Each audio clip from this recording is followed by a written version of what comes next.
7월 5일 최고위원회의를 시작하겠습니다.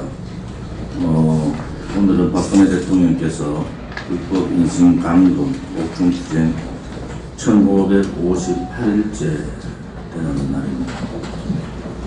1년 전 우리 공화당은 7.4 전당대회를 통해서 새로운 지도부를 구성을 했습니다. 전당대회의 핵심 키워드는 국민의 바닷속으로 가자 였습니다. 우리 공화당은 7.4 전당대회 이후에 서명대를 통해서 혹은 각자 당원들의 헌신과 노력을 통해서 입당하는 당원들의 숫자가 10만 이상이 늘었습니다. 그리고 책임 당원도 2만 명 가까이가 늘고 또 전체적으로 조직이 많이 커졌습니다. 우리가 걱정했던 대로 진실 정의의 투쟁에 많은 장애물들이 있었습니다.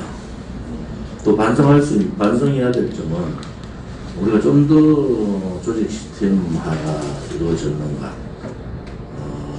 조직위원장, 또 당협 이러한 시스템이 제대로 되었는가, 또 서명대가 200개의 서명대, 또한 기본적인 정책정당으로서의 역할을 우리가 제대로 했던가 하는 그런 부분에 대해서는 반성을 해야 됩니다. 특히 SNS나 홍보 부분에 있어서 아직까지 당원들의 그 여망에 부응을 못하고 있다라는 부분들은 오늘 최고위원회에서도 굉장히 걱정들을 많이 하고,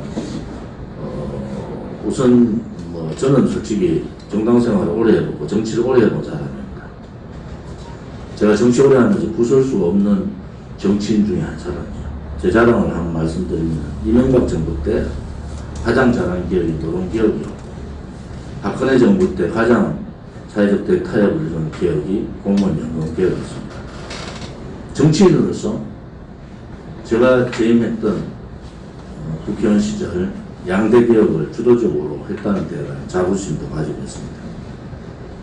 부수할 수가 없는 정치인이기도 합니다. 제가 모든 걸 버리고 새누리당, 그 당시에 그 자유한국당을 탈당하고 이렇게 여러분들하고 자유우파 국민들하고 같이 한 것은 지금의 현 상황들을 예측을 했기 때문입니다. 지금은 체제전쟁이 좌파들, 소위 말하는 사회주의 공산주의자들의 승리의 전쟁으로 가고 있습니다. 우리 공화당은 그 중요한 가치가 진실과 정의의 가치입니다. 이런 큰 화두를 가지고 우리가 시작을 한 거고, 그 진실과 정의의 가치의 핵심은 박근혜 대통령에 대한 불법 탄핵입니다. 이 탄핵 자체가 박근혜 대통령 개인에 대한 탄핵이 아니라는 것을 우리는 분명히 말씀드렸고, 이거는 자유민주주의 체제에 대한 탄핵이고, 자유민주주의 체제에 대한 국민에 대한 탄핵이고, 우리 자유민주주의 역사에 대한 탄핵이다, 이렇게 말씀을 드렸습니다. 지금 저희들이 겪고 있는 이 체제 전쟁에서 이 지경까지 오게 된 것은 정치 지도자들의野心입니다. 그들이 유승민이나 김무성이나 요즘 윤석열 등등이 이재명이나 문재인이가 저렇게 빨간 사람이라는 걸 몰라서 그랬겠습니까? 큰 호흡으로 대한민국의 미래에 대한 걱정이 없었던 거죠. 자기들의 권력 정치, 자기들의 이익에만 몰두했던, 또 사감에 의한 유승민, 김무성, 윤석열 다 똑같습니다. 박근혜 대통령에 대한 사적 감정이 탄핵에 큰 영향을 미쳤다. 지금 생각을 보면은 참 기가 막힌 나라가 돼버린 거 아니겠습니까? 우리가 가고자 하는 이 특히 정치혁명. 정치혁명의 핵심은 뭡니까? 자유민주주의 체제, 헌법적 가치인 자유민주주의 체제를 지키는 그러한 정치, 자유민주주의 체제가 얼마나 중요하다고 인식하는 그러한 정치인들이 정치를 하는 나라.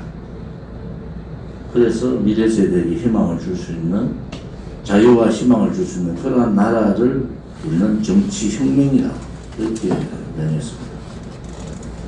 지금 대통령 후보들이 여야 나누어서 수없는 사람들이 나옵니다만 과연 그들한테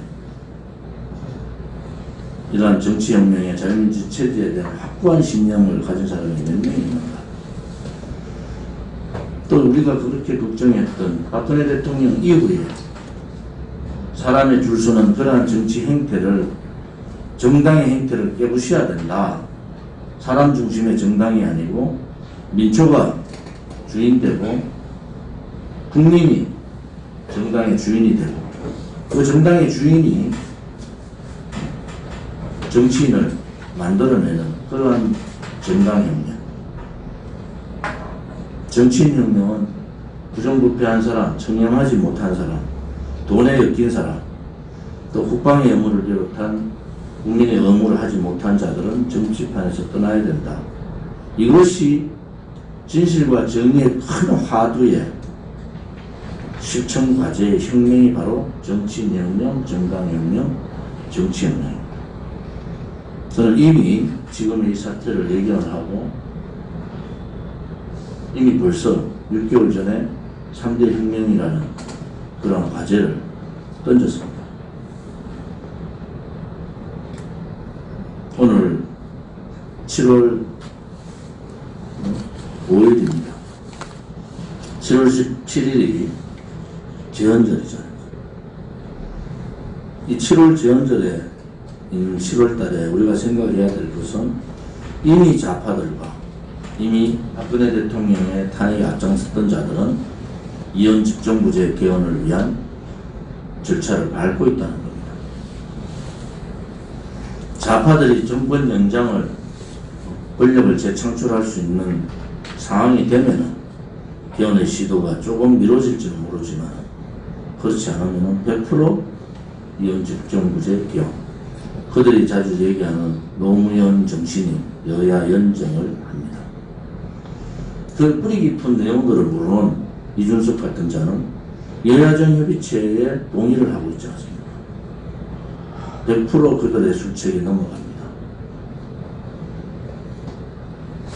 우리 공화당 이 시점에서 작년 7.4 전당대회 이후에 우리가 계속적으로 가져가야 될 부분, 우리 스스로가 반성하고 개선해야 될 부분, 오늘 최고위원에서도 얘기했지만 SNS 홍보 부분은 과감한 투자와 과감한 행동이 필요하다. 정당은 저는 기업도 해보고 대기업에서도 있어보고 정당도 해봤습니다. 정치는 생물입니다. 일주일 지난 이슈는 이슈가 아니에요. 소위 말하는 폐기해야 되는 상품이다, 이렇게 보시면 됩니다.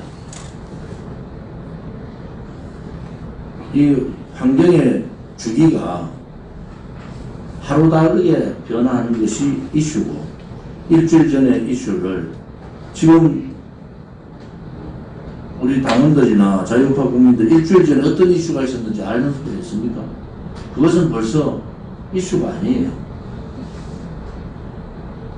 오늘 있는 이슈가 정치에는 이슈지, 일주일 전에 있었던 이슈는 이슈에 들어가지 않는다. 그렇기 때문에 정치의 평가는 선거를 통해서 평가를 하지만은 그 과정이 얼마나 중요한가, 그리고 신속성과 정확성과 시기성이 얼마나 필요한가는 우리 스스로가 느끼고, 이제 8월 30일 4년 되는 정당에서 스스로 깨쳐야 됩니다. 정당에서 일을 미루면은 그건 정당이 아니에요. 정당이 해야 될 일은 그날 해야 될 그날 하지 않으면 지나가 버리기 때문에 어렵다. 이렇게 보고요. 우리가 지난 7.4 전당대, 작년 7.4 전당대 이후 1년 동안 정말 피눈물 나는 투쟁, 우리 당원들의 서명대 투쟁과 집회 투쟁, 또 입당원서 서명 입당 투쟁, 이런 부분에 있어서 피눈물 나는 투쟁을 했습니다. 거기에 비해서 당대표나 지도부가 거기에 걸맞는 그런 투쟁에 대열해서 우리가 행동으로 보였느냐는 데에서는 저는 반성을 하고 있습니다. 그리고 앞으로 8월 30일 전당대회가 약 한 55일 정도 남아 있습니다. 8월 30일 창당 4주년이 55일 정도 남아 있습니다. 8월 30일 창당 4주년 전에 당의 조직의 시스템화와 또 적극적인 SNS 홍보 대책, 그리고 기본적인 대선 구도에 있어서의 정리, 이러한 부분들이 갖추어져야 됩니다. 오늘 당의 재정에 대한 얘기도 지도부에서 있었습니다. 제가 돈 얘기에 대해서 잘 안 하는 사람이고, 어떤 사람은 제가 한 번 그런 얘기를 했다고 저를 비판하는 사람도 있습니다. 현실은 이렇게 하면 대통령 후보 우리 당에서 못 냅니다. 그것이 현실입니다.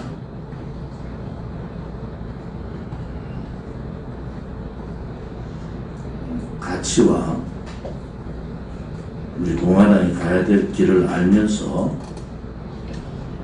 함께 하지 못하는 모습들을 보면은 많이 아프기도 합니다. 제가 정말 힘들게 희망 배달 투어를 하는 것 또한 조직을 시스템화하기 위한 겁니다. 그리고 우리 공화당에 알려지지 않은 부분들을 각 지역 네트워크 언론 방송과 연결을 하고 지역의 상권과 연결을 하는 그러한 작업들입니다. 이제는 우리 당원들의 열정과 애국심, 애당심에 대해서는 누구보다 어느 정당보다도 강합니다. 이것을 이제 괴매해야 됩니다. 구슬이 서말이라도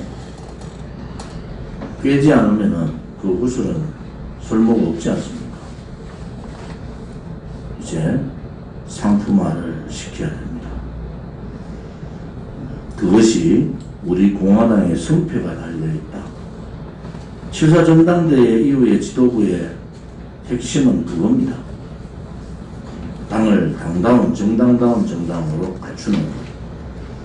또 이번 대통령 선거, 지방선거, 다음 총선을 소위의 성과를 달성하는 것. 그리고 이후에 어떠한 지도부가 구성이 되더라도 흔들리지 않는 정당을 만드는 것. 이것이 7.4 전당, 작년 7.4 전당대회 이후에 당대표와 지도부에 내려진 당원들의 명령입니다. 이제 반이 지났지 않습니까?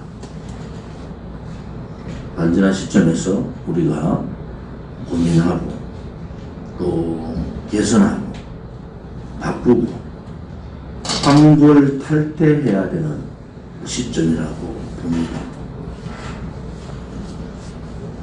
행동하지 않는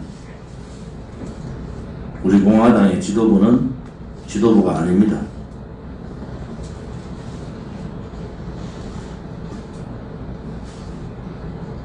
많은 당원들과 책임 당원들이 길거리에서 그러한 음해와 수모를 받으면서 행동을 하고 있고 그분들의 한 분 한 분이 모든 한 분 한 분의 스토리가 그야말로 눈물 없이는 들을 수 없는 그러한 스토리들을 만들어가고 있는 것이 우리 공화당입니다.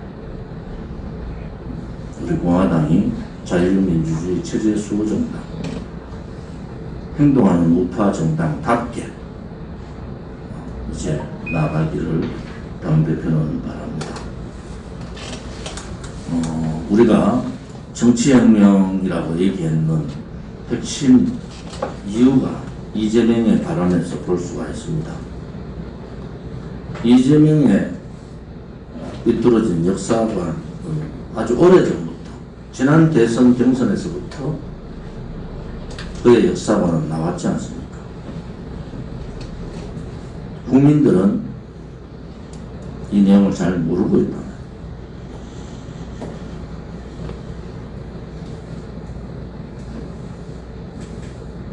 이재명이 말한 대로 미군이 포고령에 점령군이라는 메가드 사령관의 포고령의 내용이 있다고 하면은 소련은 해방군이라는 표현을 쓰고 있습니다. 이재명이 하고 싶은 얘기는 미국은 점령군이고 소련은 해방군이고 김일성은 민족의 영웅이라는 얘기를 하고 싶을 겁니다. 그것이 솔직한 심정이겠죠. 이제 우리가 정말 정신 차려야 됩니다. 문재인이 후보 때 사회주의 연방제, 낮은 단계의 사회주의 연방제라는 단서를 달고 사회주의 연방제를 얘기하면서 자유민주주의 체제 침탈을 4년간 앞으로 1년 더 할 겁니다. 헌법을 유린하고 상권 분립을 무시하고 일당 독재로서 파쇼 정권과 같은 나치 정권과 같은 행위들을 했지 않습니까? 이제 드러내놓고 자기가 대통령 되면은 미국은 점령군이고 북한은 민족의 정기를 받은 나라라고 생각하는 이재명이 대통령이 되면은 주한미군 해체, 철수, 국가보안법 해체, 전자권 해수를 뿐만 아니라 대한민국을 사회주의 국가로 끌고 간다는 것이 확신납니다. 이런 부분에 있어서 우리는 정신을 바짝 차려야 된다. 여러분들이 제가 4년 동안 했던 얘기들을 잘 곰곰이 씹어봐야 됩니다. 생각을 해보셔야 돼요. 저는 과거 사건에 대한 얘기를 잘 안 합니다. 앞으로 일어날 문제에 대해서 화두를 던지고 있습니다. 우리는 이미 원리혁명 정신인 반공을 국치로 해야 된다는 그 반공의 국치 얘기를 저는 이미 했습니다. 이 사태가 올 거라는 예견을 한 거죠. 이재명이 대통령 되면은 자유민주 체제가 무너지는 나라가 되고 윤석열이가 대통령 되면은 거짓과 불의가 정당화되는 나라가 되고 그래서 우리가 싸우는 거예요. 우리가 던진 진실과 정의라는 그 아젠다가 얼마나 중요한 아젠다인가. 우리가 3대 혁명을 얘기했던 그 혁명의 과제가 얼마나 중요한 것인가. 그래서 그것을 하기 위해서는 정말 뼈를 깎는 모습들이 보여야 된다. 혁신과 개혁이 우리 공화당에 필요한 시점이다. 저는 그렇게 봅니다.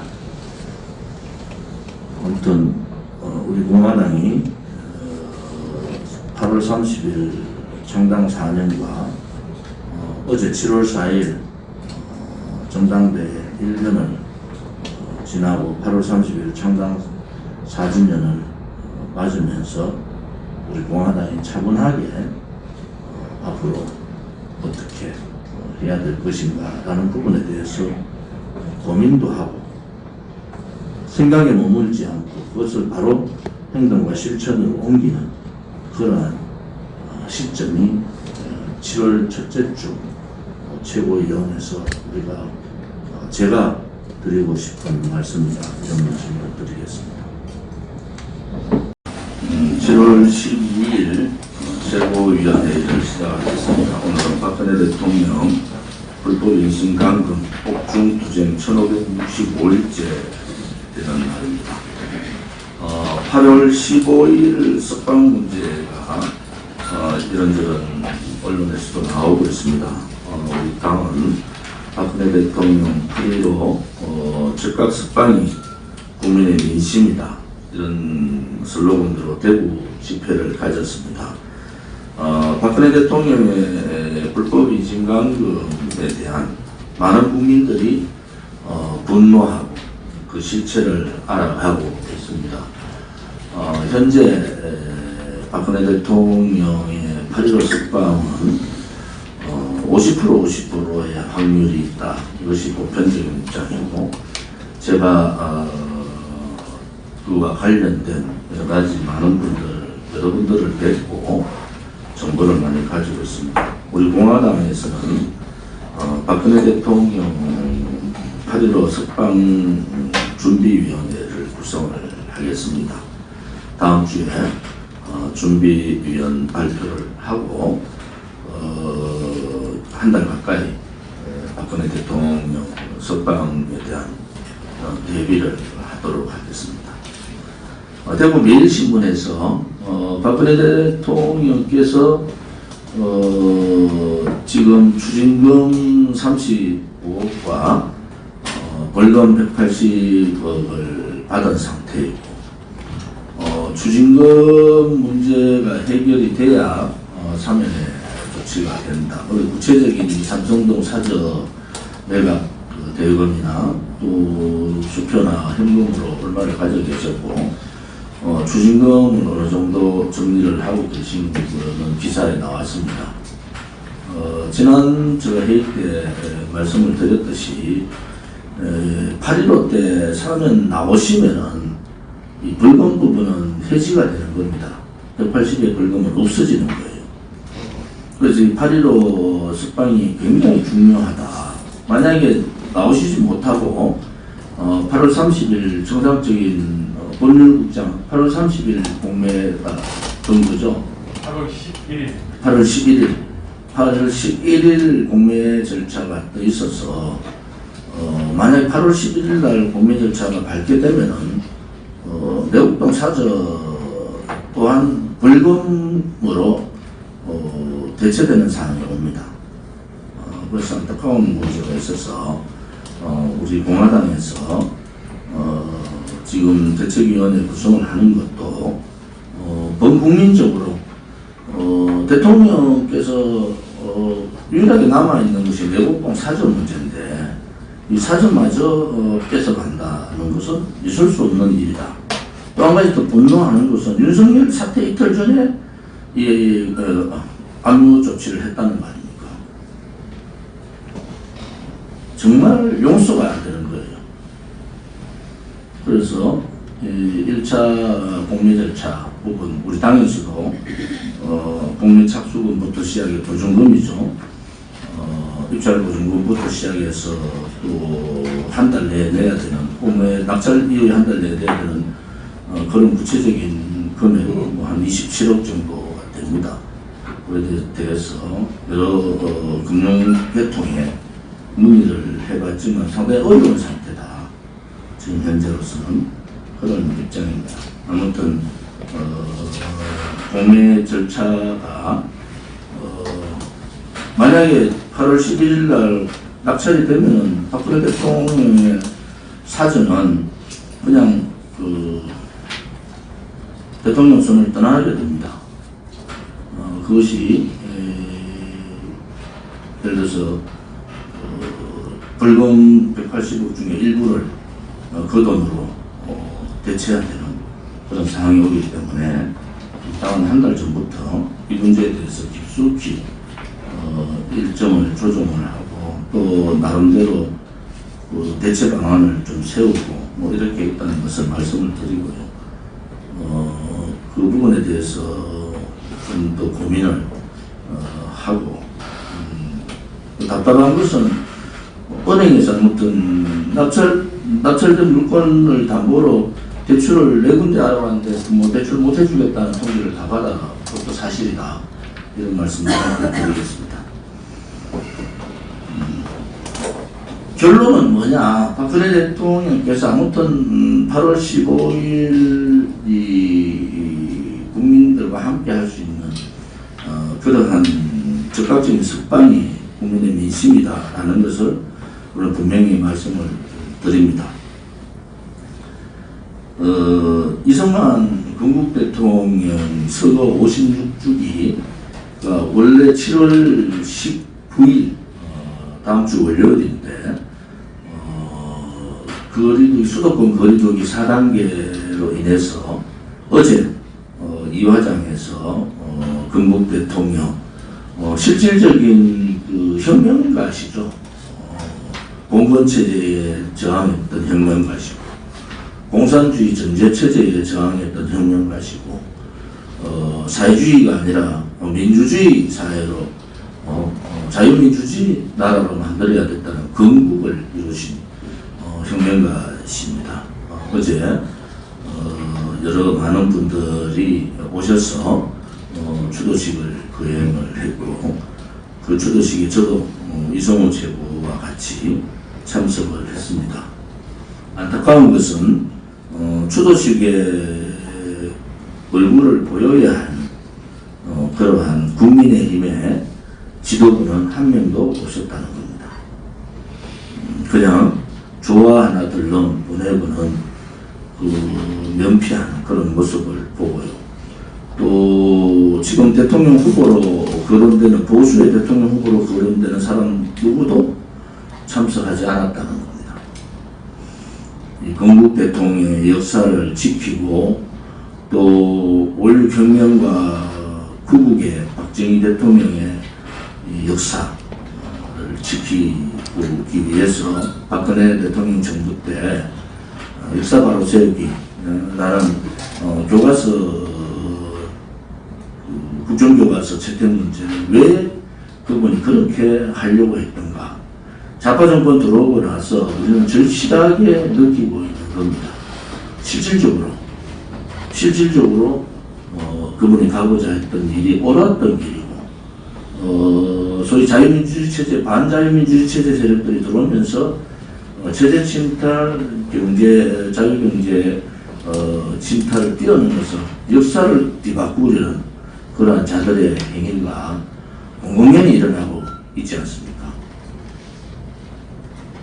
백선엽 장군께서 돌아가신 지 일주기에 우리 공화당은 대구 집회가 있음에도 불구하고 오전 8시에 대전 현충원을 참배했습니다. 현충원 참배를 마치고 성명서를 통해서 이 백선엽 장군의 구국의 영웅 또 6.25 성전의 영웅이신 백선엽 장군을 기렸지 않습니까? 그 자리에도 보수 후보자 한 명도 없었습니다. 또 다보동에서 역대 한미 사령관들께서 모이셔서 공식적인 행사를 했는데도 그 행사를 주최해야 될 국가보훈처처장은 참석하지 않았습니다. 수 국방부 장관은 인사말에서 다보동 전투의 성전에 대한 말 한마디를 꺼내지 않았습니다. 이것이 대한민국의 현실입니다. 그래서 우리 공화당은 이승만 건국 대통령의 정신, 박정희 구국 대통령의 정신, 박근혜 자유통일 대통령의 정신과 또 우리를 지켰던 자유민주주의 체제를 지키기 위해서 그렇게 몸바쳐 국가를 위해서 충성하셨던 백선엽 장군이나 그러한 분들에 대해서 우리 공화당만이라도 잊어버리지 말고 챙겨보자 하는 그런 뜻을 지니고 있습니다. 또 우리의 참 군인이시고 참 애국자이신 최영석 대령님께서 돌아가셨습니다. 그래서 저희들이 영면하시기를 비는 마음에서 제가 지방 투어 중이라서 사무총장과 한근영 최고께서 상가에 다녀오시고 또 부산현충원 영면하실 부산현충원에 현수막을 저희들이 붙이고 그런 부분을 봅니다.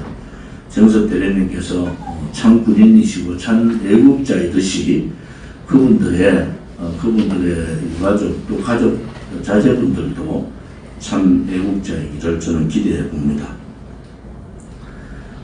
수도권 거리두기가 4단계로 오늘부터 실시됩니다. 수도권 거리두기 4단계를 통해서 그들의 무능한 방역 시스템, 백신 미확보, 치료제 문제, 치료제에 대한 거짓 이런 것이 적나라하게 드러났지 않습니까? 그런데 정부가 무능하고 또 정부가 무책임한 부분을 고스란히 국민들이 따먹게 생겼습니다. 자영업자는 이제 절규를 뛰어넘어서 분노의 단계로 이제 절망의 단계로 가고 있습니다. 자영업자가 또다시 이런 절망의 단계를 가면 이제 자영업자는 다 무너집니다. 그동안 이 K방역을 자랑했던 문제, 이 정권에 있는 사람들은 뭘 했습니까 도대체? 일본 얘기하는데 동교보다도 훨씬 더 많은 확진자들이 수도권에 서울에 지금 나타나고 있고 방역 책임자들은 변명하기 바쁘고 청와대는 한마디 말도 없습니다. 그렇게 K방역 국제회의에 가서 국민들하고 담화해서 국민하고 대화하던 말막밤마다 K방역 하던 그들은 사라졌어요. 왜 그런지 아십니까? 다 거짓입니다. 그들의 K방역은 정치쇼에 불과했다. 그것을 우리는 절실히 느끼고 있습니다. 아무튼 수도권 4단계 거리두기에 우리 공화당이 오늘 비공개 회의에서 서명대 운영 부분이나 집회 부분에 대해서 어떻게 대처할 것인가 이런 부분들은 비공개 회의에서 정리해 나가도록 하겠습니다. 지난 7월 10일 날 있었던 대구 집회는 33도라는 기록적인 7월 폭염에도 불구하고 많은 동지들께서 참여해 주시고 또 그 힘든 과정에서도 버텨주시고 같이 항진해 주시고 또 K방역에 잘 맞추어서 이렇게 대처해 주신 데 대해서 감사를 드립니다. 사회자나 제가 이렇게 거리두기 얘기를 하는 것은 아무튼 방역기관이나 대구시나 경찰 쪽에서 이런저런 압박이 많습니다. 그렇지만 우리가 야당이고 또 야당답게 우리 공화당답게 투쟁하는 부분에 있어서는 한 일판치에 망설임이 없습니다. 언제나 개인 분들께서 조금 이해를 해주시고 제가 이부 집회 때 아스팔트에 앉아있었지만 그때 사실 기온이 많이 나아졌지만 그래도 많이 힘들더라고요. 그 아스팔트에 앉아서 그 한나절을 거기 계시고 행진까지 해주신 분들 정말 존경스럽고 그분들이 우리 공화당답다 이런 말씀을 하게 드립니다. 지금 소상공인들이나 직접 생산에 종사하시는 그 다음에 경영주, 사업주 분들 또 자영업자분들 저희들이 조진과 함께하는 희망배달을 다니면서 많은 분들의 목소리가 저희들을 아프게 합니다. 그것은 최저임금 인상과 주 52시간 근로제 실시입니다. 그분들의 공통적인 생각은 최저임금 인상을 통해서 아르바이트 청년들이나 또 일을 하는 일반 사람들의 일자리가 거의 반으로 줄어버렸다. 왜? 본인들 스스로가 일하는 사람을 둘 수 없는 상태고 이제는 가정 자영업으로 가족 자영업으로 변화하는 상황들이 왔고 그 일자리가 그냥 명목상에 돈을 풀어서 실무 일자리나 단기 일자리로 국민들의 눈을 속이고 있는 이러한 현실을 보면서 정말 이 정권은 정말 나쁜 정권이다. 청년들의 알바 일자리까지 다 뺏어버리는 최저임금 인상 제도는 지금 노동계에서는 10,000원도 넘어서 14,440원을 요구를 하고 있고 또 경영계에서는 8,740원을 얘기하고 있는데 저는 우리 공화당은 이미 이 최저임금의 동결을 우리가 지난 총선 때 이미 발표를 했고요. 또 이 최저임금의 동결이 지금 경제의 밑바닥에 움직이는 서민들이나 자영업자들의 목소리와 동일하다는 겁니다. 이제 자영업자들이 드디어 본인들의 목소리를 내기 시작했거든요. 그래서 이 최저임금에 대한 동결 문제와 52시간 근로제 5인 이하 사업장에 대해서도 적용을 하는 이 7월 달에 52시간 근로제는 전면 폐지돼야 된다. 52시간 근로제를 통해서 기업주도 제대로 된 경영을 하지 못하고 사업장마다 진짜 아픈 목소리들이 나오는 겁니다. 일을 더해서 돈을 더 벌어서 우리 초중고등학교 학생들에 대한 교육이라든지 이런 부분을 해야 되는데 일을 못하게 하는 상황을 만들어버렸단 말이에요. 저도 개인적으로 중소기업 하는 많은 친구들이 있고 그 친구들 똑같은 목소리는 경영을 하고 있는 사업주의 문제보다는 오히려 거기에 참여하고 있는 근로자들의 문제가 더 심각하다. 지금 시간의 수당으로 많은 돈을 벌던 사람들이 그 수당 자체가 반토막이 나버렸습니다. 이것은 잘못된 사회주의 경제 이론을 가지고 대한민국의 경제 전체적인 흐름을 완전히 무너뜨려버리는 그러한 악수를 둔 거다. 이렇게 봅니다. 우리가 좀 더 그런 부분에 대해서 정책적인 부분에서 정책전략연구원이 좀 제대로 좀 활동을 해주기로 이러한 부분에 대한 분명한 당의 입장들을 발표를 하고 그 발표 내용들이 자영업자나 소상공인 또 시장 상인분들과 함께하는 그러한 정당이 되기를 바랍니다. 제가 이 사람에 대해서 참 얘기하기가 싫은데 7월 11일 날 동아일보에서 윤석열 전 검찰총장이 윤석열 씨가 인터뷰를 했습니다. 제가 지난번 말씀드린 대로 윤석열은 문재인을 절대로 구속시키지 않을 거다. 한간에서 윤석열 쪽에서 이재명이 되면은 문재인은 구속되고 자기가 되면은 문재인 구속하지 않겠다. 그 맥이 문정권을 살리기 위해서 조국을 수사했듯이 문정권을 살리기 위해서 조기 사퇴를 해버리고 정치권으로 들어온 윤석열의 민낯을 다 보여주는 내용입니다. 그가 얘기했던 내용이 권력이 있을 때 남용하면 반드시 몰락하게 돼 있다. 그건 무모한 짓을 그런 무모한 짓을 절대 하지 않겠다. 표현은 이랬지만 절대 문재인을 절대 하지 않겠다는 건 절대 문재인을 구속하지 않겠다는 겁니다. 무슨 이런 막말을 하고 있습니까?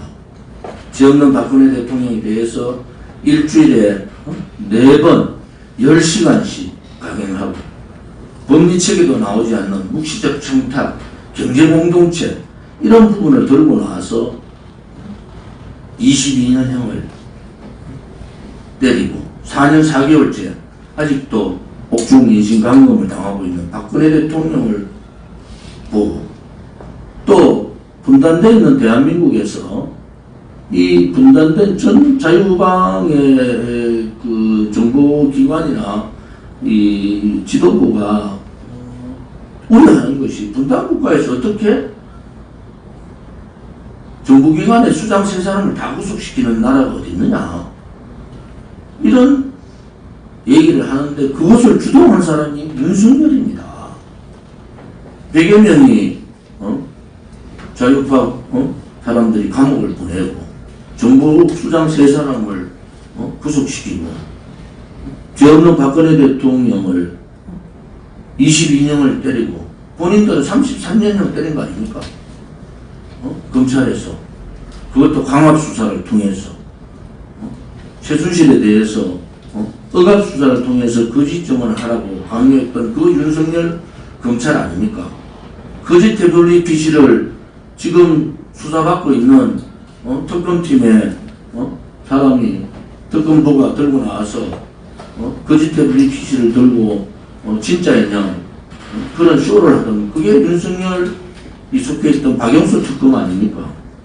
박근혜 대통령 탄핵을 주동했던 박근혜 대통령이 뇌물죄 돈 한 번 준 사람도 없고 받은 사람도 없는데 뇌물죄로 엮어서 묵시적 청탁으로 엮었는 그 사람들이 43살밖에 안 되는 가짜 수산업자의 사기에 속아가지고 박영수 특검 대부분 윤석열도 그 부분에 대해서 입장을 밝혀야 되잖아요. 본인은 받았는지 안 받았는지. 그리고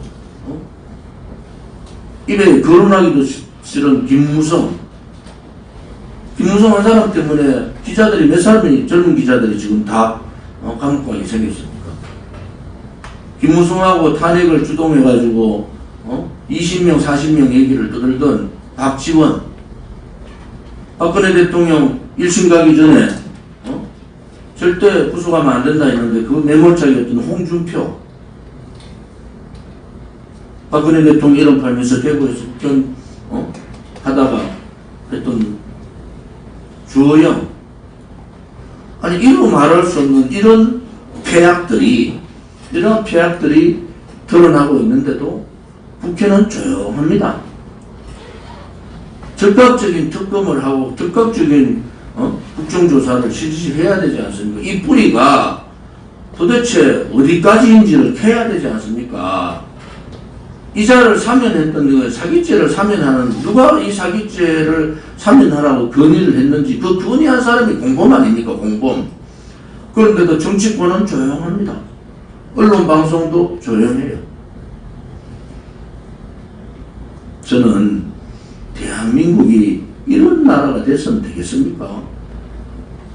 자유우파를 괴멸시킨 자가 보수의 대통령 후보 1위를 달리고 있다는 게 무슨 소리입니까? 아직도 감옥에 계신 분들이 얼마나 많고 참군인인 이재수 사령관 우리가 토요일날 참배도 하고 왔지만은 얼마나 억울했으면 자살을 하셨겠어요.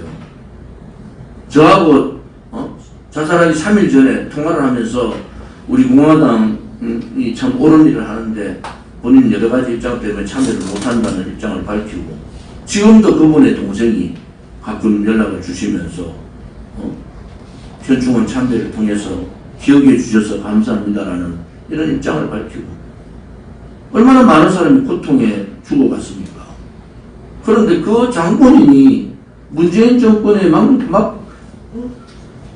망나니 춤을 정권 유지를 위한 망나니 춤을 촛불 쿠데타를 정당화하고 권력 찬탈을 정당한 그런 일을 했는 것이 윤석열입니다. 동아일보 인터뷰를 보면서 제가 기겁을 하겠습니다. 내로남불 때문에 우리가 4년 동안 보수파 국민들이 억장이 무너졌는데 윤석열이 대놓고 지금 내로남불 하는 거예요. 나는 그런 수사한 적이 없다. 앞으로도 정치보복 수사하지 않겠다. 이게 무슨 방법입니까? 국민들은 윤석열이가 정치보복 수사에 앞잡이 역할을 했다는 거 다 알고 있는 거예요. 서민을 알지 못하는 정치인이 서민활동을 하겠습니까? 군을 가져왔던 지도자가 대한민국의 안보를 맡길 수가 있겠습니까? 고시생활하면서 후배 고시생들 술이나 사주고 검사하면서도 후배들하고 술이나 사주던 윤석열이가 도대체 무엇을 알고 대한민국을 이끌겠다는 겁니까? 윤석열은 금수저 중에 금수저예요. 윤석열을 아는 사람들 다 아는 겁니다. 정권 교체를 위해서는 그 정권 교체를 하는 도덕성, 도덕성이 바탕이 돼야 됩니다. 정권 교체를 하는데 기본적인 체제에 대한 확신이나 기본적인 선과 악의 구분이 없는 도덕성이 바탕이 되지 않으면 정권 교체를 하면 무슨 의미가 있습니까?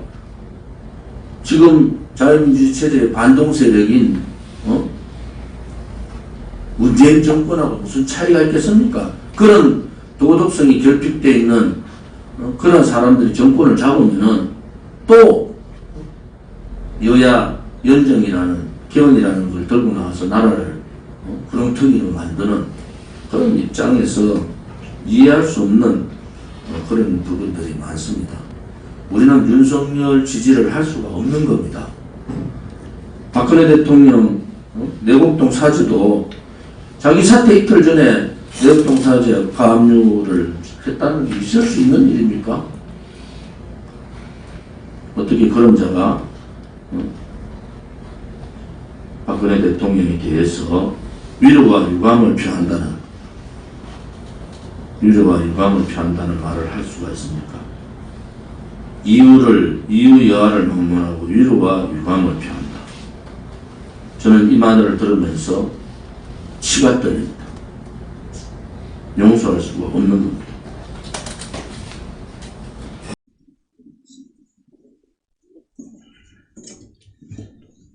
어, 7월 19일 최고위원회의를 시작하겠습니다. 오늘은 박근혜 대통령 불법 인신감금 옥중투쟁 1572일째 되는 날입니다. 지난 토요일은 7월 17일은 재헌절 73주년 되는 재헌절의 날이었습니다. 대한민국의 헌법 파괴의 핵심은 박근혜 대통령에 대한 불법 탄핵입니다. 헌법에 정해진 그 내용들을 헌법 수호를 위해서 정말 힘들게 사회주의 또는 토착 공산주의자들 또 친북 친중 세력들하고 싸웠던 투쟁했던 박근혜 대통령에 대한 이 사회주의자들 혹은 지금 정권을 잡고 있는 거짓 세력들 또 보수를 자칭했던 배신 세력에 의해서 헌법이 중단되는 그러한 상황이 온 겁니다. 박근혜 대통령에 대한 탄핵 자체가 헌법 파괴입니다. 73년 헌법 재헌절이 지난 토요일 있었습니다마는 4년 전 박근혜 대통령에 대한 탄핵 사항을 보면서 이 법치가 중단되고 헌법이 훼손되는 현장을 우리는 똑똑히 목도했습니다. 박근혜 대통령에 대한 탄핵을 제자리로 돌리지 않으면은 대한민국의 헌법 수호가 굉장히 어렵다는 생각이 듭니다. 박병석 국회의장은 벌써 내년 초 헌법 개정안을 들고 만들어서 헌법 개정을 해야 된다고 들고 나옵니다. 일부 국민의힘 비대위원장 출신 김종인 영감님이나 또 이낙연 씨 등등 현재 민주당 탄핵 세력들은 헌법 개정, 이혼집정부제 개정을 당연시하고 있습니다. 그들이 가는 길은 이미 정해져 있습니다. 정권을 재창출하지 못하면 그들은 바로 다음 보수 정권을 무력화시키고 헌법 개정안을 들고 나올 겁니다. 그래서 내년 대통령 선거 이후에 3개월 후에 있을 이 지방선거 때 헌법 개정안을 동시 선거를 통해서 헌법 개정안을 통과시키려고 할 겁니다. 지금 우리가 봐야 될 것은 앞으로 헌법 수호 세력과 또 개헌 세력들이 이 불법 개헌 세력들이 이제 싸움을 하게 될 겁니다. 80년 봄에 이 자유민주주의 이 체제, 대통령 직선제, 또 정당의 자유, 정당의 정상적인 활동, 이 부분이 실질적인 87헌법의 기본이었습니다. 이것을 87헌법을 기본적으로 했던 소위 그들이 말하는 운동권 세력들이 이제 87헌법을 뒤엎어버리고 이원집정부제 개헌으로 가려는 준비를 합니다. 보수를 자청하고 있는 후보들이 이러한 심각한 상황에 대해서 제대로 인식을 하고 있는가 저는 의문이 됩니다. 우리 공화당은 이미 이 헌법 개정 개헌 시도에 대해서 정치 야합적 여야 연정이라는 명분하에 노무현 정신이라는 여야 연정이라는 명분하에 정치 꾼들의 정치 야합을 시도할 것이다. 이렇게 이미 1년 전에 선언을 했고요. 그것이 지금 나타나고 있는 겁니다. 우리 공화당이 말했던 여러 부분들이 안타깝게도 국가의 기본을 흔드는 상황으로 가는 데 대해서 많은 우려를 하고 있습니다. 우리 공화당은 분명히 헌법 수호, 대통령 직선제의 수호와 기존의 자유민주주의적 헌법을 수호해야 한다는 입장을 분명히 다시 천명합니다. 헌법 개헌 세력들은 반대한민국, 반자유민주주의 체제, 반자유시장 경제, 반역사적 배신자로 우리는 그들을 그렇게 부르겠습니다. 우리가 지켜야 될 것은 반드시 지켜야 됩니다. 이 시대에서 지켜야 될 것은 바로 자유정신입니다. 그리고 그 자유정신의 핵심적인 내용들이 우리의 헌법적 가치입니다. 헌법적 가치인 자유정신을 저희들이 지켜야 되는 것은 이 시대에 우리 공화당이 해야 될 가장 엄중한 책무 중에 하나다. 이렇게 말씀을 드리겠습니다. 오늘은 건국대통령 이승만 건국대통령께서 서거하신 지 56주기 되는 날입니다. 지난 11일 건국대통령에 대한 서거 56주기 행사는 이화장에서 열렸습니다만은 실질적으로 서거일은 오늘입니다. 이승만 건국대통령께서는 봉건주의 조선 이시왕조의 봉건주의 구습과 싸우신 분입니다. 그분은 평생의 그분의 생이 구습과 악과 싸워왔던 생을 보여주셨습니다. 봉건체제에 저항하고 봉건체제 타파를 위해서 목숨을 걸고 사형선고까지 받으면서 봉건체제 타파를 위해서 젊은 이승만 대통령은 젊은 시절에 그들과 싸웠습니다. 그리고 일본 제국주의의 침략에 맞서서 독립운동을 통해서 애국적인 활동을 하신 독립투사이시기도 합니다. 일본 제국주의나 나치즘은 전 세계의 반인류적 그러한 전쟁을 일으킨 전범들 아닙니까?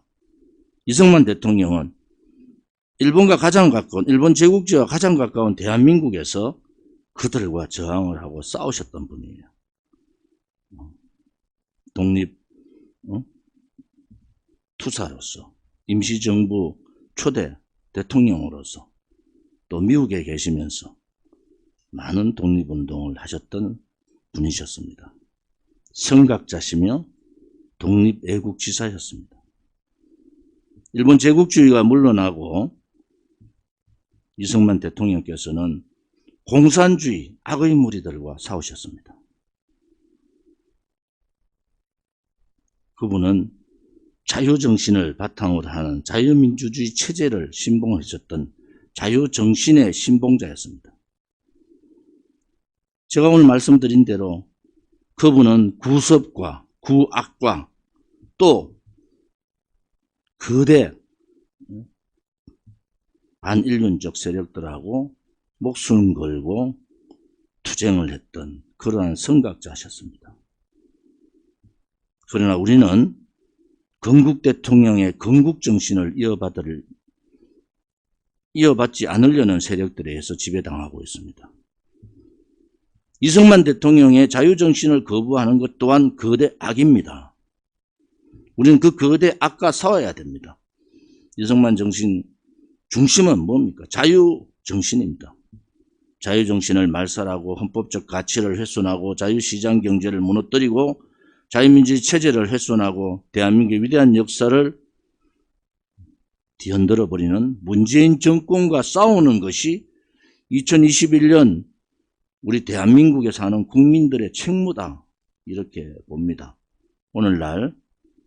오늘 이승만 건국 대통령님의 서거 56주기에 우리는 다시 한 번 더 다짐을 해야 됩니다. 거대 악과 싸워야 됩니다. 거짓과 싸워야 되고 불의와 싸워서 반드시 이겨야 됩니다. 그것이 2021년 우리들이 해야 될 국민의 책무며 역사의 책무며 정당의 책무이기도 합니다. 우리 공화당은 그 길을 가야 됩니다. 오늘 이승만 대통령님 서거 56주기에 방역에 대한 제재가 많지만은 방역 제재 규칙에 따라서 오후 1시 반에 국립현충원 이승만 대통령님 4분을 참배하도록 하겠습니다. 지금 해외 파병 청해부대 용사들 301명 중에 247명의 확진이라는 있을 수 없는 사태가 벌어졌습니다. 국방부 장관과 해군 참모총장 관련 부서장의 즉각적인 파면을 요구합니다. 파면뿐만이 아니라 그 책임자에 대한 엄중 처벌을 해야 됩니다. 해외 파병 용사들에 대한 무책임한 방역 기준, 안일한 방역을 하면서 국내 국민들에 대한, 특히 자영업자와 소상공인, 많은 서민들에 대해서 K방역의 4단계를 적용하고 전국 수도권 외에도 5인 미만의 집합을 요구하고 있는 이 거짓 K방역 문재인 쇼의 지겨움을 느낍니다. 즉각적인 책임자 처벌을 요구합니다. 또한 국방위를 열어서 이 사태에 대한 진상조사도 요구를 합니다. 청해부대 용사뿐만이 아니라 해외 파병 용사에 대한 전반적인 백신 수급 접종 상황을 국민들께 밝혀야 됩니다. 중국 폐렴에 무책임한 무능한 대응에 대해서 우리 공화당은 문재인 정권의 즉각적인 사퇴를 요구합니다. 이번 사태는 북한만 바라보고 북한에 백신을 줘야 되겠다고 떠드는 정치권들의 민낯을 우리는 샅샅이 보고 있습니다. 더 이상 그들의 K방역 쇼에 속으시면 안 됩니다. 백신 수급을 미루든지 백신 수급에 대한 책임은 반역의 행위입니다.